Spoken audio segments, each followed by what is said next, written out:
ಈ ಥರದ್ದಿರುತ್ತೆ.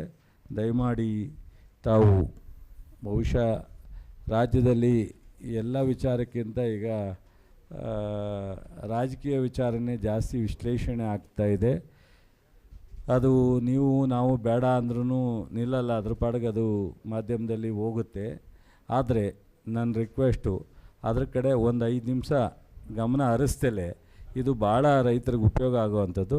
ಇದನ್ನು print media, electronic media ಮತ್ತು ಲೋಕಲ್ ಎಲೆಕ್ಟ್ರಾನಿಕ್ ಮೀಡಿಯಾ, ಜಿಲ್ಲಾ ಮಟ್ಟದ ಎಲೆಕ್ಟ್ರಾನಿಕ್ ಮೀಡಿಯಾ ಮತ್ತು ಪ್ರಿಂಟ್ ಮೀಡಿಯಾ ಮತ್ತು ರಾಜ್ಯ ಮಟ್ಟದ ಪ್ರಿಂಟ್ ಮೀಡಿಯಾ ಸ್ವಲ್ಪ ಮಟ್ಟಿಗಾದರೂ ಕೈ ಮುಗಿದು ವಿನಂತಿ ಮಾಡ್ತೀನಿ. ನಮ್ಮ ಬೆಂಗಳೂರಿನ ರಾಜ್ಯ ಮಟ್ಟದ ರಾಜಕಾರಣದ ವಿಶ್ಲೇಷಣೆ 1 ನಿಮಿಷ 5 ನಿಮಿಷ ಕಡಿಮೆ ಮಾಡಿ ಇದನ್ನು ಕೊಟ್ಟರೆ ರೈತರಿಗೆ ಭಾಳಷ್ಟು ಅನುಕೂಲ ಆಗುತ್ತೆ. ಇದನ್ನು ನೋಡಲಿಕ್ಕೆ ಜನಕ್ಕೆ ಹೌದು ಏನೋ ಇಷ್ಟೊಂದೆಲ್ಲ ಇದೆಯಲ್ಲ, ನಾನು ಹೋಗಿ ಬರಬೇಕು ಅನ್ನೋದು ಅವರಿಗೆ ಬರುತ್ತೆ. ಬಂದವರು 4 ಜನಕ್ಕೆ ಪರಿಚಯಿಸೋಕ್ಕೆ ಅನುಕೂಲ ಆಗುತ್ತೆ. ದಯಮಾಡಿ ನಮ್ಮ ಮಂಡ್ಯ ಜಿಲ್ಲೆಯ ಎಲ್ಲ ತಾಲೂಕಿನ ಜಿಲ್ಲಾ ಮಟ್ಟದ ಪತ್ರಿಕಾ ಸಂಘ ಮತ್ತು ಪತ್ರಕರ್ತರಿಗೆ, ರಿಪೋರ್ಟ್ರಿಗೆ ವಿಶೇಷವಾಗಿ ವಿನಂತಿ ಮಾಡ್ತೀನಿ, ಇದೊಂದು ಸ್ವಲ್ಪ ತಾವು ಹೆಚ್ಚಿನ ಗಮನವನ್ನು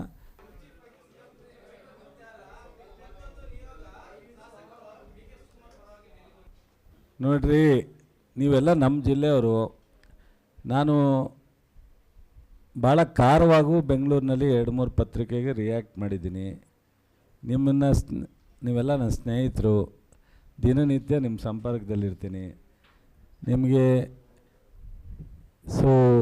ಒಂದು ತಿಳ್ಕೊಳ್ಳಿ, ರಾಜಕೀಯ ಪಕ್ಷಗಳು ಅಂದರೆ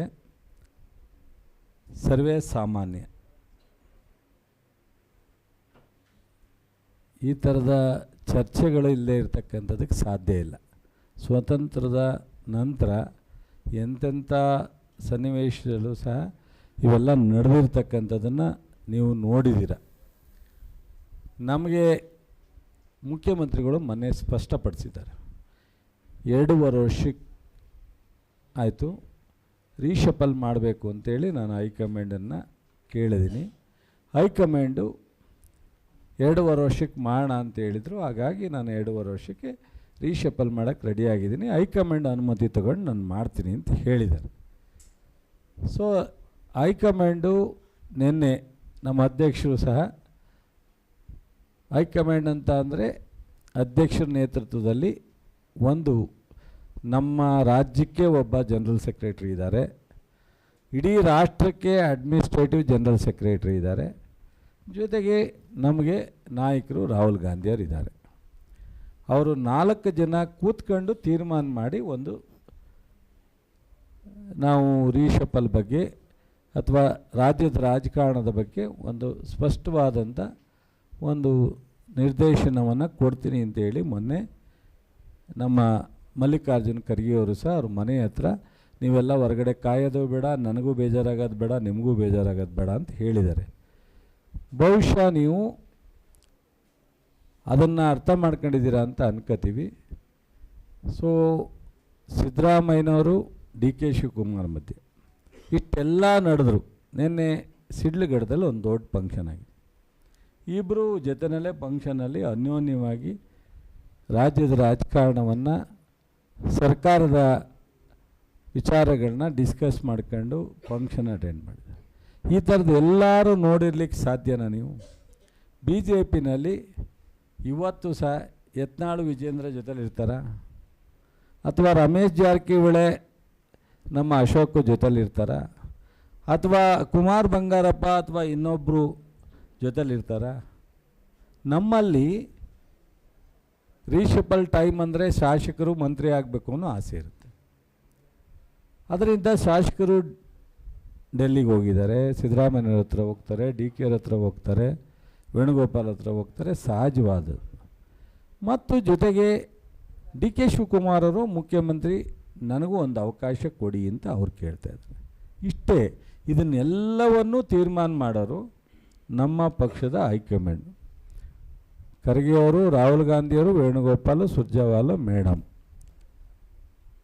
ಎಲ್ಲವೂ ಆದಷ್ಟು ಬೇಗ ಒಂದು ಸೂಕ್ತವಾದಂಥ ತೀರ್ಮಾನ ಮಾಡ್ತೀವಿ ಅಂತೇಳಿ ಬಾಯಿ ಬಿಟ್ಟೆ ಖರ್ಗೆ ಅವರು ಹೇಳಿದ ಮೇಲೆ ಯಾರೂ ಇದ್ರ ಬಗ್ಗೆ ಮಾತನಾಡೋದು ಅವಶ್ಯಕತೆ ಇಲ್ಲ ಅಂತಲೂ ನಮ್ಮೆಲ್ಲರಿಗೂ ಇನ್ಸ್ಟ್ರಕ್ಷನ್ ಕೊಟ್ಟ ಮೇಲೆ ಸೊ ನಾವು ಸಹ ಅದ್ರ ಬಗ್ಗೆ ವಿಶ್ಲೇಷಣೆ ಮಾಡೋದು, ಚರ್ಚೆ ಮಾಡೋದು, ನೀವು ನಮ್ಮನ್ನು ಬಾಯಿ ಬಿಡ್ಸೋಕ್ಕೆ ಪ್ರಯತ್ನ ಮಾಡೋದು, ಕೇಳೋಕ್ಕೆ ಪ್ರಯತ್ನ ಮಾಡೋದು ಅದು ಸೂಕ್ತ ಅಲ್ಲ ಅನಿಸುತ್ತೆ. ಅಶೋಕಿಗೆ ಏನು ಮಾಡ್ತಾರ್ರಿ ಈ ಅಶೋಕು ಸಹಜವಾಗಿ ಅವರಿಗೆ ವಿರೋಧ ಪಕ್ಷದ ನಾಯಕತ್ವವನ್ನು ನಿಭಾಯಿಸಲಿಕ್ಕೆ ಆಗದೇ ಇದ್ದಾಗ ಇಂಥದ್ದು ಏನಾದ್ರು ಹೇಳಬೇಕಲ್ಲ. ಹೋಗಲಿ, ನಾನು ಮೊನ್ನೆ ಒಬ್ಬರು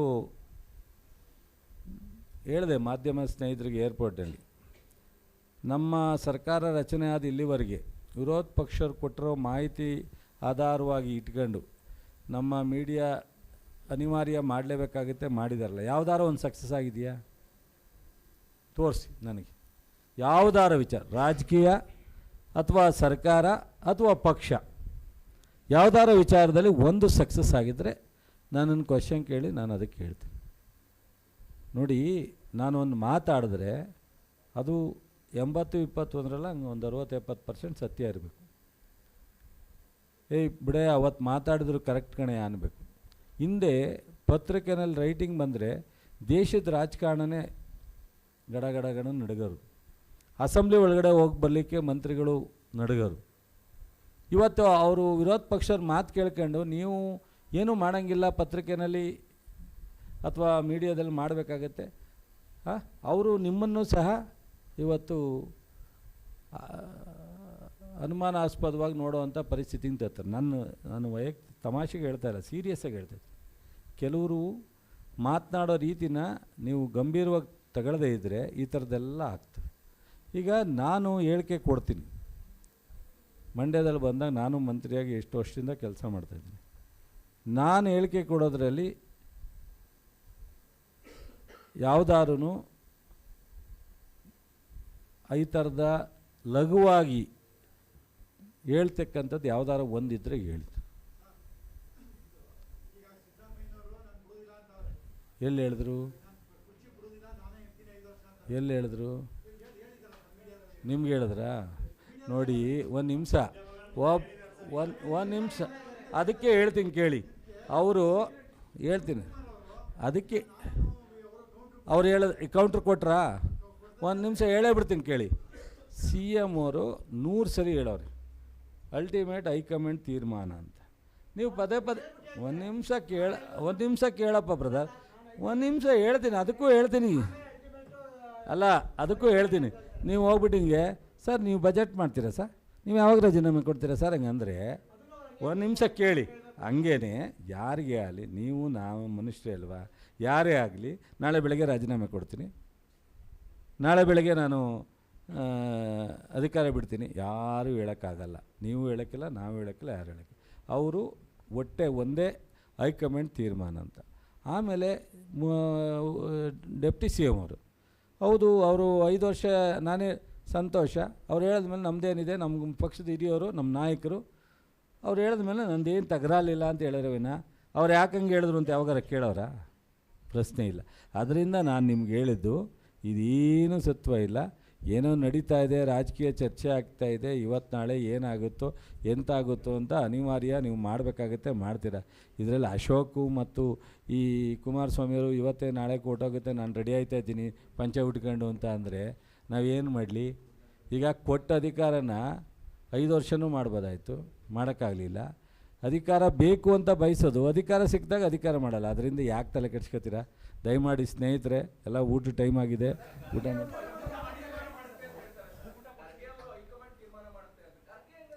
ಅದೇ ಹೈಕಮಾಂಡ್ ಅಂದರೆ ಅವರು ಸೇರಿ.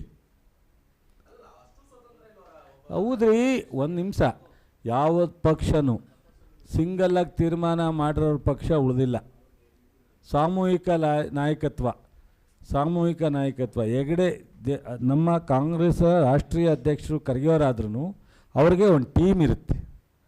ಆ ಟೀಮ್ ಜೊತೆ ಚರ್ಚೆ ಮಾಡಿ ತೀರ್ಮಾನ ತಗೋತೀನಿ ಅಂದವ್ರೆ ವಿನಃ ಅವ್ರು ಹಂಗಂದರೆ ನಾನು ಯಾರೋ ತೀರ್ಮಾನ ತಗೋತಾರೆ ಅಂತಿಲ್ಲ. ಹೈಕಮಾಂಡ್ ಅಂತಂದರೆ ಇನ್ಕ್ಲೂಡಿಂಗ್ ಖರ್ಗೆಯವ್ರು ಸೇರಿ ಹೈಕಮಾಂಡ್. ಅದು ಅವ್ರು ಹೇಳ್ತಾರೆ ಬಿಡು, ನನಗೂ ನಿನಗೂ ಯಾಕೆ? ಹಾಂ ಹಾಂ ಒಬ್ಬರು ಹೇಳಿದ್ರೆ ಹೇಳ್ಬೋದಪ್ಪ. ಆಗುದಪ್ಪ. ನಾನು ನೀನು ಯಾಕೆ ತಲೆ ಕೆಡಿಸ್ಕೊಳ್ಳೋದು? ಅದು ಹೈಕಮಾಂಡ್ ತೀರ್ಮಾನ ಮಾಡ್ತೀನಿ ಇನ್ಮೇಲೆ ಹೈಕಮಾಂಡಿಗೆ ಬಿಡು ಬ್ರದ. ಹಾಂ, ಇಲ್ಲ ಇಲ್ಲ ಇಲ್ಲ, ನಾನು ಮಂತ್ರಿಮಂಡಲದಲ್ಲಿ ಒಬ್ಬ ಮಂತ್ರಿ. ನಾನು ಪಕ್ಷದಲ್ಲಿ ರಾಷ್ಟ್ರೀಯ ಹೈಕಮಾಂಡ್ ಬೇರೆ ಇದೆ, ರಾಜ್ಯದ ಹೈಕಮಾಂಡ್ ಬೇರೆ ಇದೆ. ರಾಜ್ಯದ ಹೈಕಮಾಂಡಲ್ಲೂ ನಾನಿಲ್ಲ ಮೆಂಬರು, ರಾಷ್ಟ್ರೀಯ ಹೈಕಮಾಂಡಲ್ಲೂ ನಾನು ಮೆಂಬರ್ ಇಲ್ಲ, ಮಂತ್ರಿಮಂಡಲದಲ್ಲಿ ಮಾತ್ರ ಮೆಂಬರು.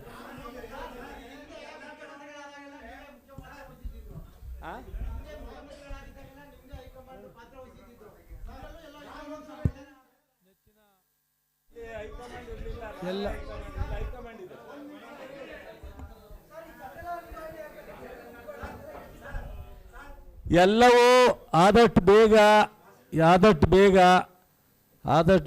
ಎಲ್ಲವೂ ಸಹ ತೀರ್ಮಾನ ಆಗುತ್ತೆ. ಸೊ ಯಾವುದೂ ಪ್ರಾಬ್ಲಮ್ ಇಲ್ಲ. ನಮ್ಮ ಪಕ್ಷದಲ್ಲಿ ಚರ್ಚೆ ಆಗಿದೆ. ಪ್ರಜಾಪ್ರಭುತ್ವ ವ್ಯವಸ್ಥೆಯಲ್ಲಿ ಚರ್ಚೆ ಸರ್ವೇ ಸಾಮಾನ್ಯ. ಯಾವುದೂ ಸಹ ಪಕ್ಷಕ್ಕೆ ಡ್ಯಾಮೇಜ್ ಆಗಲಿ ಸರ್ಕಾರಕ್ಕೆ ಡ್ಯಾಮೇಜ್ ಆಗಲಿ ಆಗುವಂಥ ಪ್ರಶ್ನೆ ಇಲ್ಲ. ಏನೇ ಇದ್ರೂ ನಮ್ಮ ಪಕ್ಷ ತೀರ್ಮಾನ ಮಾಡುತ್ತೆ ಸರ್, ಅದರಿಂದ ಏನೂ ತೊಂದರೆ ಇಲ್ಲ ಸರ್. ಮಾಧ್ಯಮ ಸ್ನೇಹಿತರಿಗೆ ನಮ್ಮ ನಾಯಕರ ಪರವಾಗಿ ಅಪಾರವಾದ ಧನ್ಯವಾದಗಳು.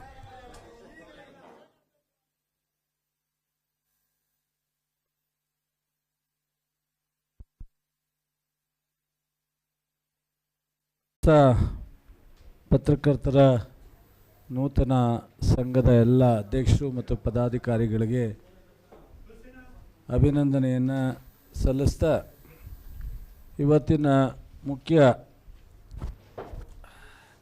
ಪತ್ರಿಕಾಗೋಷ್ಠಿ ಉದ್ದೇಶ 2025 ಪ್ರಪ್ರಥಮವಾಗಿ ನಾವು ಕೃಷಿ ಮೇಳವನ್ನು ಹೊಸ ಕೃಷಿ ವಿಶ್ವವಿದ್ಯಾನಿಲಯ ವಿ.ಸಿ. ಫಾರಂ ಮಂಡ್ಯ ಅಲ್ಲಿ ಮಾಡ್ತಾಯಿದ್ದೀವಿ. ಹಾಗಾಗಿ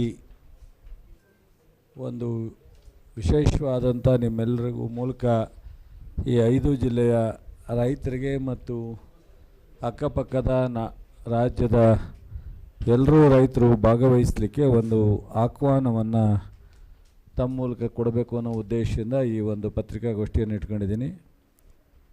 ನಮ್ಮ ವಿಶೇಷ ಅಧಿಕಾರಿ ಅರ್ಣಿ ಕುಮಾರ್ ಅವರಿದ್ದಾರೆ. ಹಾಗೆ ನಮ್ಮ ಉಳಿದಂಥ ಎಲ್ಲರೂ ಗೊತ್ತಿರ್ತಕ್ಕಂಥವರು ನಿಮ್ಮೆಲ್ಲರಿಗೂ ಇದ್ದಾರೆ. ನೀವು ಮೊನ್ನೆ ನೋಡಿರ್ಬೋದು, JKVKನಲ್ಲಿ ಕೃಷಿ ವಿಶ್ವವಿದ್ಯಾಲಯದಲ್ಲಿ ಕೃಷಿ ಮೇಳ ಆಯಿತು. 50 ಲಕ್ಷಕ್ಕೂ ಹೆಚ್ಚು ಜನ 3 ದಿವಸದಲ್ಲಿ ಆ ಒಂದು ಕೃಷಿ ಮೇಳವನ್ನು ಭಾಗವಹಿಸಿರ್ತಕ್ಕಂಥ ಇತಿಹಾಸದಲ್ಲಿ ಅದೇ ಫಸ್ಟ್ ಅಂತ ಹೇಳಿದ್ದಾರೆ. ನಾನು ಶಿವಮೊಗ್ಗಕ್ಕೂ ಹೋಗಿದ್ದೆ. ಶಿವಮೊಗ್ಗದಲ್ಲಿ ಶಿವಮೊಗ್ಗ ಯೂನಿವರ್ಸಿಟಿಯ ಹಂತಕ್ಕೆ ಅದು ಸಹ ಭಾಳ ದೊಡ್ಡ ಪ್ರಮಾಣದ ಕೃಷಿ ಮೇಳ ಆಯಿತು. ಧಾರವಾಡದಲ್ಲೂ ನಾನು ಮುಖ್ಯಮಂತ್ರಿಗಳು ಹೋಗಿ ಉದ್ಘಾಟನೆ ಮಾಡಿದ್ದು. ರಾಯಚೂರಿನಲ್ಲಿ ನಾನು ಗವರ್ನರ್ ಹೋಗಿ ಕೃಷಿ ಮೇಳವನ್ನು ಮಾಡಿದ್ದು. ಸೊ 4 ಕೃಷಿ ವಿಶ್ವವಿದ್ಯಾನಿಲಯ ಈ ರಾಜ್ಯದಲ್ಲಿತ್ತು. 5ನೇ ಕೃಷಿ ವಿಶ್ವವಿದ್ಯಾನಿಲಯ ಕಳೆದ ಒಂದು ಬಜೆಟ್ನಲ್ಲಿ ಘೋಷಣೆ ಮಾಡಿದೆ.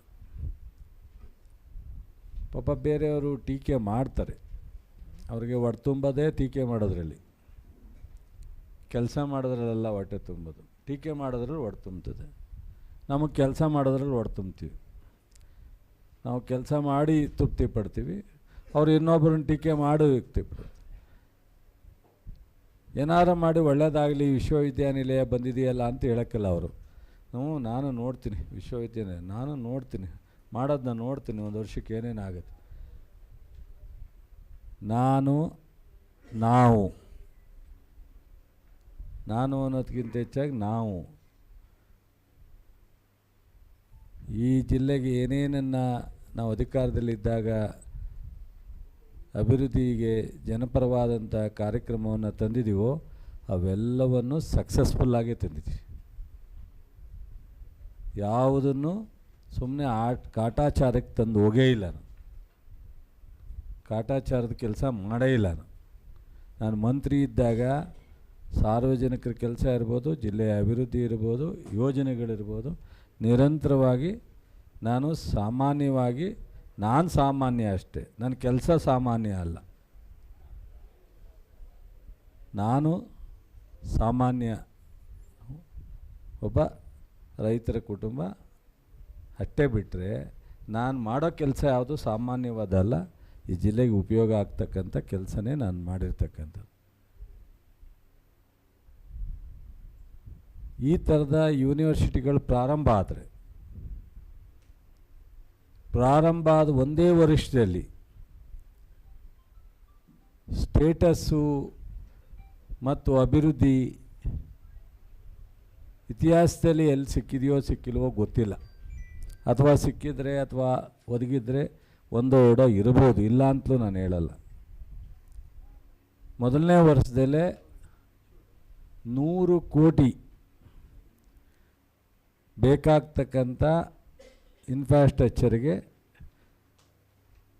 ಸರ್ಕಾರ ದುಡ್ಡನ್ನು ಒದಗಿಸ್ಕೊಟ್ಟಿದ್ವಿ. ಒಂದು ನಬಾರ್ಡ್ ಮೂಲಕ 70 ಕೋಟಿಯನ್ನು ಮಂಜೂರಾಗಿ ಅದು ಮುಂಬೈಗೆ ಮಂಜೂರಾತಿಗೆ ಹೋಗಿದೆ. ಅದು ಬಂದ ತಕ್ಷಣವೇ ಟೆಂಡರ್ಗೆ ಹೋಗುತ್ತೆ ಅಡ್ಮಿನಿಸ್ಟ್ರೇಟಿವ್ ಬಿಲ್ಡಿಂಗ್ಗೆ. ಅದು ಬಿಟ್ಟು 23.25 ಕೋಟಿ ಉಳಿದಂಥ ಇನ್ಫ್ರಾಸ್ಟ್ರಕ್ಚರ್ಗೆ ಆರ್ಥಿಕ ಇಲಾಖೆಯಿಂದ ಮಂಜೂರಾಗಿ ಮೊನ್ನೆ ಕ್ಯಾಬಿನೆಟಲ್ಲೂ ಅಪ್ರೂವ್ ಆಗಿ ಬಹುಶಃ ಅದನ್ನು ಮುಂದುವರೆದು ಕೆಲಸ ಮಾಡಲಿಕ್ಕೆ ಇಲಾಖೆಯಿಂದ ಅನುಮತಿಯನ್ನು ಕೊಡ್ತಾಯಿದ್ದೀವಿ. 100 ಕೋಟಿ ಒಂದೇ ವರ್ಷದಲ್ಲಿ. ಬಹುತೇಕ ನನಗೆ ಇರೋ ಅನುಭವದಲ್ಲಿ ಒಂದು ಯೂನಿವರ್ಸಿಟಿ ಪ್ರಾರಂಭ ಆದ ತಕ್ಷಣವೇ ಇಷ್ಟು ದೊಡ್ಡ ಮೊತ್ತದ ಅನುದಾನವನ್ನು ಕೊಟ್ಟು ಶಕ್ತಿ ತುಂಬತಕ್ಕಂಥ ಕೆಲಸವನ್ನು ಯಾವುದೂ ನನಗೆ ಗೊತ್ತಿಲ್ಲ. ಅಥವಾ ಗೊತ್ತಿಲ್ಲದಲೇ ಒಂದೋ ಎರಡೋ ಇದ್ದರೆ ಅದು ನಾನು ಪೂರ್ಣ ಪ್ರಮಾಣದಲ್ಲಿ ತೆಗೆಯಲ್ಲ. ಇದ್ರ ಬಗ್ಗೆ ಲಘುವಾಗಿ ಮಾತಾಡೋದ ಕೆಲವರು ಬಿಡಬೇಕು ಅಂತೇಳಿ ಹೇಳ್ತೀನಿ. ಹೌದು, ನಾನು ಬೇರೆಯವ್ರ ಥರ ದೊಡ್ಡವನಲ್ಲೇ ಇರ್ಬೋದು, ಸಾಮಾನ್ಯ ಹುಡುಗನೇ ಇರ್ಬೋದು, ಆದರೆ ನಾನು ಮಾಡೋ ಕೆಲಸ ಮಾತ್ರ ಅಷ್ಟು ನಿಷ್ಠೆಯಿಂದ ಮಾಡ್ತೀನಿ ಅನ್ನೋದನ್ನು ನಾನು ನೋಡಿದೆ. ಈ ಕೃಷಿ ಮೇಳ ಈ ರಾಜ್ಯದ ರೈತರಿಗೆ ಇತ್ತೀಚಿನ ದಿನಗಳಲ್ಲಿ ಭಾಳ ಉಪಯುಕ್ತ ಆಗುತ್ತೆ. ಕೃಷಿ ಮೇಳದಲ್ಲಿ ಮೊನ್ನೆ GKVKನಲ್ಲಿ 750 ಸ್ಟಾಲ್ಗಳು ಹಾಕಿದ್ದಾರೆ. ಇಲ್ಲಿ ಹೆಚ್ಚು ಕಡಿಮೆ 350. ಪ್ರಪ್ರಥಮವಾಗಿ ಮೊದಲನೇ ವರ್ಷ ಕೃಷಿ ಮೇಳದಲ್ಲೇ 350 ಅಂದರೆ ಅದು ದೊಡ್ಡ ಅಚೀವ್ಮೆಂಟೇ ಅಂತ ಅನ್ಬೋದು. ನಾನು ದೊಡ್ಡ ಅಚೀವ್ಮೆಂಟ್ ಅಂತ ಅನ್ಬೋದು. 350 ಸ್ಟಾಲ್ಗಳಿರ್ತವೆ. ರೈತರಿಗೆ ತಿಳ್ಕೋಬೇಕಾದ್ದು, ಅಳವಡಿಸ್ಕೋಬೇಕಾದದ್ದು, ಕೃಷಿನಲ್ಲಿ ಜ್ಞಾನ ಬೆಳೆಸ್ಕೋಬೇಕಾದದ್ದು ಒಂದೇ ಕಡೆ ಇಷ್ಟು ಮಾಹಿತಿಯನ್ನು ಸಿಗ್ಲಿಕ್ಕೆ ಸಾಧ್ಯ ಇಲ್ಲ. ಅಷ್ಟೂ ಇಲ್ಲಿ ಸಿಗುತ್ತೆ. ಅದು ತಾಂತ್ರಿಕತೆ ಇರ್ಬೋದು, ಮತ್ತು ಈ ಹೊಸ ಹೊಸ ತಳಿಗಳನ್ನ ಬರೀ ಸೀಡ್ಸ್ ತೋರಿಸ್ಬಿಟ್ಟು ಇದು ಈ ತಳಿ, ಇದು ಈ ತಳಿ, ಇದರಲ್ಲಿ ಇಷ್ಟು ಶಕ್ತಿ ಇದೆ, ನಿರೋಧಕ ಶಕ್ತಿ ಇದೆ, ಇದರಲ್ಲಿ ಇಷ್ಟು ಇಳುವರಿ ಇದೆ ತೋರಿಸಲ್ಲ, ಬೆಳೆದು ತೋರಿಸ್ತಾರೆ. ಫೀಲ್ಡಲ್ಲಿ VC ಫಾರಮ್ನಲ್ಲಿ ಎಷ್ಟು ಎಕರೆನಲ್ಲಿ ಎಕ್ಸಿಬಿಷನ್? 60 ಎಕರೆ ಲೈವ್ ಡೆಮಾನ್ಸ್ಟ್ರೇಷನ್ ಇದೆ. 60 ಎಕರೆ ಲೈವ್ ಅಂದರೆ ಅನೇಕ ವಿವಿಧ ರೀತಿಯ ಬೆಳೆಗಳನ್ನ ಅಲ್ಲಿ ಬೆಳೆದು ಈ ರೀತಿ ಈ ತಳಿಗಳು ಬೆಳಿಬಹುದು ಅನ್ನೋ ಒಂದು ಅವಕಾಶ ಇದೆ ಅನ್ನೋದನ್ನು ಜನರಿಗೆ ತೋರಿಸ್ತಕ್ಕಂಥದ್ದು. ಅಲ್ಲಿ ಬಂದು ಅವರು ಸ್ವತಃ ನೋಡ್ಬೋದು. ಈ ಥರದ್ದು ದೊಡ್ಡ ಪ್ರಮಾಣದಲ್ಲಿ ನಿಮಗೆ ಅನುಕೂಲತೆ ಇರ್ತಕ್ಕಂಥದ್ದು. ಜೊತೆಗೆ centre of excellency for the rice research ನಮ್ಮಲ್ಲಿ ಒಂದು ವಿಶೇಷವಾದ. ಮೊನ್ನೆ ನಾನು ಫಿಲಿಪೈನ್ಸ್ಗೆ ಹೋಗಿದ್ದೆ. ಇತ್ತೀಚೆಗೆ ನಾವು ರಾಗಿ ತಿನ್ನಬೇಕು, ರೈಸ್ ತಿಂದರೆ ಶುಗರ್ ಜಾಸ್ತಿ ಅಂತ ಭಾಳಷ್ಟು ಕಡೆ ಮಾತಾಡ್ತೀವಿ, ಗೋಧಿ ತಿಂತೀವಿ ಅಂತ. ಈ ಗೋಧಿ ಬಗ್ಗೆ ಸುಮಾರು ಕಂಪ್ಲೇಂಟ್ ಬರ್ತಾಯಿದೆ. ನೀವೀಗ ರೈಸ್ನಲ್ಲಿ ಶುಗರ್ ಇರೋರು ರೈಸ್ ತಿನ್ಬೋದು, ರೈಸ್ ಜೊತೆಗೆ ಪ್ರೋಟೀನ್ ಇರುತ್ತೆ. ಆ ಥರದ ರೆಡ್ ರೈಸು ಅಥವಾ ಬೇರೆ ಬೇರೆ ಥರದ ಕೆಂಪು ಎಂಥದ್ದು ಕಪ್ಪು ಗೋಲ್ಡನ್ ರೈಸು ಈ ಥರದ್ದೆಲ್ಲ ರೈಸನ್ನ ಇವತ್ತು ಹೊಸದಾಗಿ ರಿಸರ್ಚ್ ಮಾಡಿರ್ತಕ್ಕಂಥದ್ದು. ಇಡೀ ಪ್ರಪಂಚದ ರೈಸ್ ರಿಸರ್ಚ್ ಸೆಂಟ್ರ್ ಇರ್ತಕ್ಕಂಥದ್ದು ಒಂದು ಫಿಲಿಪೈನ್ಸಲ್ಲಿ. ನಮ್ಮ ದೇಶದ ಉಕ್ಕಿನ ಪ್ರಧಾನಿ ಎನ್ಸ್ಕೊಂಡಂಥ ಇಂದಿರಾ ಗಾಂಧಿ ಅಲ್ಲಿ ಹೋಗಿದ್ದಾರೆ, ಮನಮೋಹನ್ ಸಿಂಗ್ ವಿಸಿಟ್ ಕೊಟ್ಟಿದ್ದಾರೆ, ಮೋದಿಯವರು ಸಹ ವಿಸಿಟ್ ಕೊಟ್ಟಿದ್ದಾರೆ. 3 ಜನ ಪ್ರಧಾನಿ ಆ ಫಿಲಿಪೈನ್ಸ್ ರಿಸರ್ಚ್ ಸೆಂಟ್ರಿಗೆ ವಿಸಿಟ್ ಕೊಟ್ಟಿದ್ದಾರೆ. ಸಿದ್ದರಾಮಯ್ಯನವರು ಬೇರೆ ಮಂತ್ರಿಗಳಿದ್ದಾಗ ಹೋಗಿದ್ದರು, ಬಟ್ ಕೃಷಿ ಸಚಿವರು ಯಾರೂ ಅಲ್ಲಿ ಹೋಗಿರಲಿಲ್ಲ. ನಾನು ಮೊನ್ನೆ ಹೋಗಿ ಬಂದಿದ್ದೆ. ನಮ್ಮ VC ಫಾರಮ್ಗೆ ಒಂದು MO ಮಾಡ್ಕೊಂಬಂದಿದ್ದೆ ರಿಸರ್ಚ್. ನಮ್ಮ ಜಿಲ್ಲೆಯವರೇ 2 ಸೈನ್ಸಿಸ್ಟ್ ಇದ್ದಾರೆ, ಒಬ್ಬ ಮಳವಳ್ಳಿಯವರಿದ್ದಾರೆ, ಒಬ್ಬರು ನಾಗಮಂಗಲದವರಿದ್ದಾರೆ. ಈ ರೀತಿ ನಾನಿಲ್ಲಿ ನನಗೆ ನಮ್ಮ CT ರವಿ ಕೇಳಿದರು, ನೀವು ಒಂದೊಂದು ಮಂತ್ರಿ ಆದಾಗ ಒಂದೊಂದು ಮಾಡಿದ್ದೀರಾ ಅಂತ ಮಂಡ್ಯದಲ್ಲಿ ಹೇಳ್ತಾರೆ. ಟ್ರಾನ್ಸ್ಪೋರ್ಟ್ ಇದ್ದಾಗ ಡಿವಿಷನ್ ತಂದರು, KSRTC, ಮೆಡಿಕಲ್ ಇದ್ದಾಗ ಕಾಲೇಜ್ ತಂದರು, ಮೆಡಿಕಲ್ ಹಾಸ್ಪಿಟ್ಲ, ಅದಕ್ಕೋಸ್ಕರ ಕೃಷಿ ಇದ್ದಾಗ ತಂದ್ರ ಅಥವಾ ಏನಾರ ಉದ್ದೇಶ ಇದೆಯಾ, ಇದಕ್ಕೆ ಹಿನ್ನೆಲೆ ಇದೆಯಾ ಅಂತ ಕೇಳಿದರು ಅಸೆಂಬ್ಲಿಲಿ, ಕೌನ್ಸಿಲಲ್ಲಿ. ನಾನು ಹೇಳಿದ್ದೆ ಅವ್ರಿಗೆ, ಅದು ಕಾಕತಾಳೆ ಹಂಗಿದೆ, ಬಟ್ ಅದರ ಅದು ಉದ್ದೇಶ ಅದಲ್ಲ ನಂದು. ಮಹಾರಾಜರು ಇಲ್ಲಿ ರಿಸರ್ಚ್ ಸೆಂಟ್ರ್ ಮಾಡಿದ್ದು 1939ರಲ್ಲಿ. ಪ್ರಪ್ರಥಮವಾಗಿ ಕೃಷಿ ಸಂಶೋಧನಾ ಕೇಂದ್ರ ಪ್ರಾರಂಭ ಆಗಿತ್ತು. ಅವತ್ತೇ 600 ಎಕರೆ ಜಮೀನು ಕೊಟ್ಟಿದ್ದರು. ಅದನ್ನು ಶಕ್ತಿ ತುಂಬಬೇಕು. ಮತ್ತು ಮಂಡ್ಯ ಜಿಲ್ಲೆ ಕೃಷಿಗೆ ಪ್ರಧಾನವಾದಂಥ ಜಿಲ್ಲೆ. ಮತ್ತು ಮಂಡ್ಯ ಈ 5 ಹಾಸನ, ಚಾಮರಾಜನಗರ, ಕೊಡಗು ಏನು 5 ಜಿಲ್ಲೆ ಇದೆ, ಚಾಮರಾಜನಗರ, ಮಂಡ್ಯ, ಒಂದೇ ಕ್ಲೈಮೇಟಿಕ್ ಝೋನು. ಇಲ್ಲಿ ರಿಸರ್ಚ್ ಮಾಡೋಕ್ಕೆ ಸುಲಭ. ಇಲ್ಲಿ ಬೆಳೀತಕ್ಕಂಥದ್ದು, ಮಾಡ್ತಕ್ಕಂಥದ್ದು, ರಿಸರ್ಚ್ ಮಾಡ್ತಕ್ಕಂಥದ್ದೆಲ್ಲ ಇಲ್ಲಿಯ ಕ್ಲೈಮೇಟ್ಗೆ ಹೊಂದ್ಕೊಳ್ತಕ್ಕಂಥದ್ದು. ಇವತ್ತು ದಿನೇ ದಿನೇ ವಾತಾವರಣ ವೈಮಾನಿಕವಾದದ್ದು ಭಾಳಷ್ಟು ಬದಲಾವಣೆ ಆಗ್ತಿದೆ. ಸೊ ಈಗ ಬೆಳೀತಕ್ಕಂಥ ಸಮಗ್ರ ಕೃಷಿಗೆ ಹೋಗಬೇಕು, ರೋಗ ನಿರೋಧಕ ಶಕ್ತಿ ಇರ್ತಕ್ಕಂಥ ತಳಿಗಳನ್ನ ಉತ್ಪನ್ನ ಮಾಡಬೇಕು. ಈಗ ರಿಸರ್ಚ್ ಮಾಡಿ ಒಂದು ತಳಿನ ಹೊರಗಡೆ ಕೊಡಲಿಕ್ಕೆ ಕನಿಷ್ಠ ನಮ್ಮ ಯೂನಿವರ್ಸಿಟಿ ಕೆಲಸ ಮಾಡೋರೆ 10 ವರ್ಷದವರೆಗೂ ಟೈಮ್ ತೊಗೊಳ್ತಿತ್ತು ಅಲ್ವೇನ್ರಿ ಪಾಟೀಲ್? ಈಗ 2 ವರ್ಷಕ್ಕೆ ಮಾಡೋ ಅವಕಾಶ ಇದೆ. 10 ವರ್ಷದಲ್ಲಿ ಒಂದು ತಳಿಯನ್ನು ಬಿಡುಗಡೆ ಮಾಡ್ತಿದ್ರಲ್ಲ, ಅದು 2 ವರ್ಷದಲ್ಲಿ ಮಾಡಲಿಕ್ಕೆ ಅವಕಾಶ ಇದೆ. ಆ ಥರದ್ದೆಲ್ಲ ಮಾಡಲಿಕ್ಕೆ ನಮ್ಮ ಯೂನಿವರ್ಸಿಟಿ ತಂದಿರ್ತಕ್ಕಂಥದ್ದು ಈ ಭಾಗದ ರೈತರಿಗೆ. ಸೊ ಎಲ್ಲ ಥರದ ಬೆಳೆಗಳನ್ನ ಮತ್ತು ರೋಗ ನಿರೋಧಕ ಶಕ್ತಿ ಇರ್ತಕ್ಕಂಥ ತಳಿಗಳನ್ನ ಈ ಥರದ್ದೆಲ್ಲ. ಹಾಗಾಗಿ ಬಹುಶಃ ಈ 3 ದಿವಸ ಡಿಸೆಂಬರ್ 5, 6, 7 ಕೃಷಿ ಮೇಳ ಇದೆಯಲ್ಲ, ಇದು ಅಲ್ಲಿ ನೋಡಿದ್ರೆ ಗೊತ್ತಾಗೋದು. ನಾನು ಎಷ್ಟು ಹೇಳಿದ್ರೂ ನಿಮಗೆ ಅದು ಸಂಪೂರ್ಣ ನಿಮಗೆ ಅರ್ಥ ಆಗಲಿಕ್ಕಾಗಲ್ಲ. ಅದನ್ನು ನೀವು ಮಾಧ್ಯಮ ಸ್ನೇಹಿತರು ಸಹ ಇನಾಗ್ರೇಷನ್ ಫಂಕ್ಷನ್ ಮುಖ್ಯಮಂತ್ರಿಗಳು ಬರ್ತಾಯಿದ್ದಾರೆ, ನಾನಿರ್ತೀನಿ, ಅದರ ಜೊತೆಗೆ ಎಲ್ಲ ಶಾಸಕರು ಇರ್ತಾರೆ.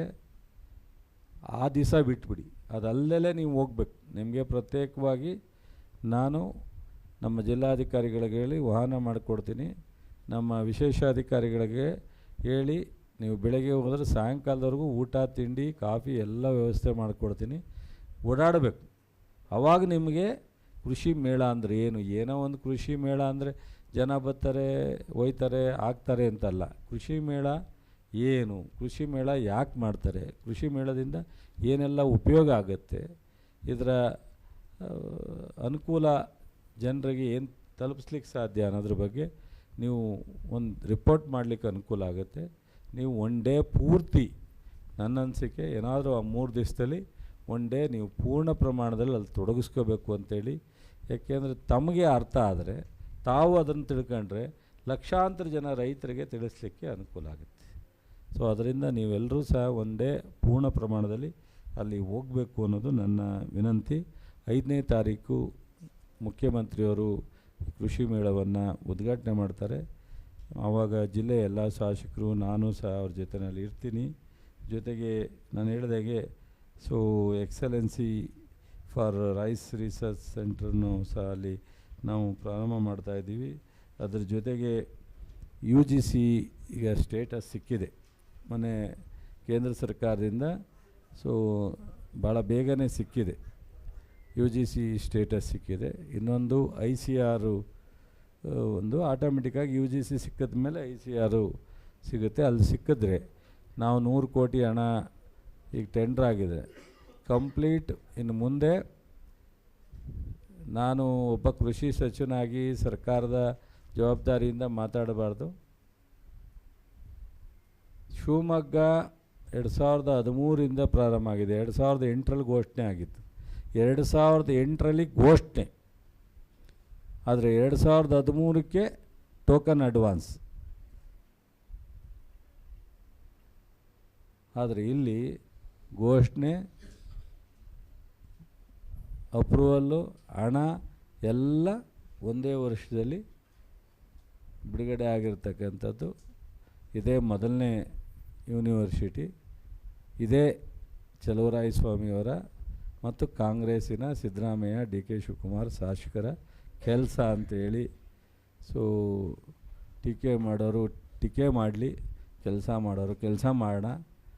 ಏನೂ ಮಾಡೋಕ್ಕಾಗಲ್ಲ. ಬರಿಗೈಲಿದ್ದವ್ರು ಟೀಕೆನೇ ಮಾಡಬೇಕು, ಕೈಯಲ್ಲಿ ಕೆಲಸ ಮಾಡೋರು ಕೆಲಸ ಮಾಡಬೇಕು. ಏನೂ ಮಾಡೋಕ್ಕಾಗಲ್ಲ. ಇದನ್ನು ಬಹುಶಃ ಈ ಟೆಕ್ನಿಕಲ್ಲಾಗಿ ಕೆಲವು ನಾವು ಜೇನು ಕೃಷಿ ಹೈಟೆಕ್ ನರ್ಸರಿ ಪ್ರದರ್ಶನ ಮಾಡ್ತೀವಿ ಮತ್ತು ಡ್ರೋನ್ ಬಳಕೆ ಯಾವ ರೀತಿ ಅದನ್ನು ನಾವಲ್ಲಿ ತಿಳಿಸ್ಲಿಕ್ಕೆ ಇದು ಮಾಡ್ತೀವಿ. ಕೃತಕ ಬುದ್ಧಿಮತ್ತೆ ಬಗ್ಗೆ ಮಾಹಿತಿಯನ್ನು ನೀಡಲಾಗುತ್ತೆ. ಕೃಷಿ ಪ್ರವಾಸೋದ್ಯಮದ ಬಗ್ಗೆ ಮಾಹಿತಿ ನೀಡ್ತೀವಿ. ಅಲ್ಲಿಂದ ರೈತ ವಿಜ್ಞಾನಿಗಳು ಸಂವಾದ ಕಾರ್ಯಕ್ರಮ, ವಿಚಾರಗೋಷ್ಠಿ ಇರುತ್ತೆ ಮತ್ತು ಕೃಷಿಕರಿಗೆ ಪ್ರಶಸ್ತಿ ಮಾಡ್ತಕ್ಕಂಥದ್ದು 10 ಜನರಿಗೆ ಜಿಲ್ಲಾ ಮಟ್ಟದ ಪ್ರಗತಿ ರೈತ. ಇನ್ನಷ್ಟು ಹೆಚ್ಚಿನ ಮಾಹಿತಿಗಾಗಿ ಫಾಲೋ ಮಾಡಿ ಬ್ರಿಗೇಡ್ ನ್ಯೂಸ್ ಕನ್ನಡ.